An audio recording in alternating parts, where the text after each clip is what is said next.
একজন প্রশ্ন করেছেন, ইসলামে শুধু ছেলেরাই বংশের বাতি কিনা এবং মেয়েদের মাধ্যমে বংশ জারি হয় হয় কিনা। এটা হলো তার প্রশ্ন, যে যদি কারো শুধু মেয়ে সন্তান থাকে সে কি নির্বংশ হবে কিনা।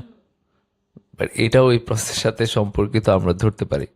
ইসলামে সন্তান বাবার পরিচয়ে পরিচিত হয়, বাবার দিকে সম্পর্কিত করে তাকে ডাকা হয়। আল্লাহ তাআলা কোরআনে বলছেন, উদউহুম লিআবাইহিম, তাদেরকে বাবার দিকে সম্পর্কিত করে ডাকো।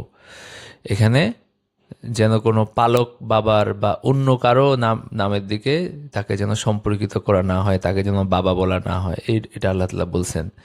এবং আল্লাহ তাআলা কোরআনে হযরত মারিয়াম আলাইহিস সালামকে উল্লেখ করছেন মারিয়াম ইবনাতা ইমরান বলে, মানে ইমরানের মেয়ে বলে। তার মানে আল্লাহ তাআলাও মারিয়াম আলাইহিস সালামকে বাবার দিকে নিসবত করছেন। কিন্তু প্রত্যেকটা সন্তান যেভাবে তার বাবার দিকে সম্পর্কিত, একইভাবে সে তো তার মায়ের দিকেও সম্পর্কিত। এবং এটা মায়ের দিকে সম্পর্কিত করাটাও ইসলামে নিষিদ্ধ না, এবং মায়ের দিকে সম্পর্কিত করার নজিরও ইসলামে আছে, মুসলমানদের মধ্যে আছে। কারো মা যদি পরিচিত বেশি হয় তাহলে তার মায়ের দিকে সম্পর্কিত করা হয় এবং মেয়ের মাধ্যমেও বংশধারা জারি হয়। সেটা তো আমরা নবীজি সাল্লাল্লাহু আলাইহি সাল্লামের জীবন থেকে, তার যে বংশ সেটা থেকেই জানি। তার যে বংশ বর্তমানে প্রচলিত আছে, নবীজি সাল্লাল্লাহু আলাইহি সাল্লামের পর থেকেই যারা তার বংশধর বলে পরিচিত হয়েছে সবাই কিন্তু তার মেয়ে ফাতেমা রাদিয়াল্লাহু আনহার বংশধর বা তার সন্তান।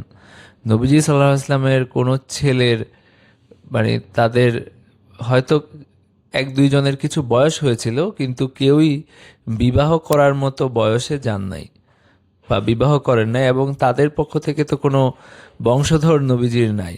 যে কারণে কাফেররা বলেছিল যে নবীজিকে আবতার বা নির্বংশ। কিন্তু আল্লাহ তাআলা কিন্তু তাদের এই কথার নিন্দা করে বলেছিলেন যে ইন্না শানিআকা হুয়াল আবতার, তোমার এই যে নিন্দুক যারা বা তোমার শত্রু যারা, তারাই হলো নির্বংশ, তুমি নির্বংশ না। এবং আল্লাহ তাআলা এর জবাবে তার নবীকে কিন্তু কোনো পুত্র সন্তান দেন নাই, বরং তার মেয়ের মাধ্যমে তার বংশধারাকে জারি রেখেছেন। এবং এটা কিন্তু একটা নজির আমাদের জন্য।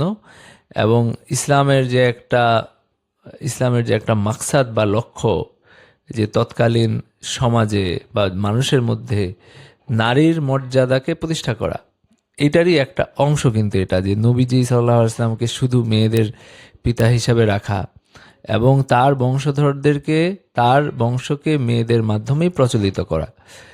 তো এইটা থেকে কিন্তু আমরা বুঝতে পারি যে প্রত্যেকটা সন্তান তার বাবার দিকেও সম্পর্কিত, তার মায়ের দিকেও সম্পর্কিত।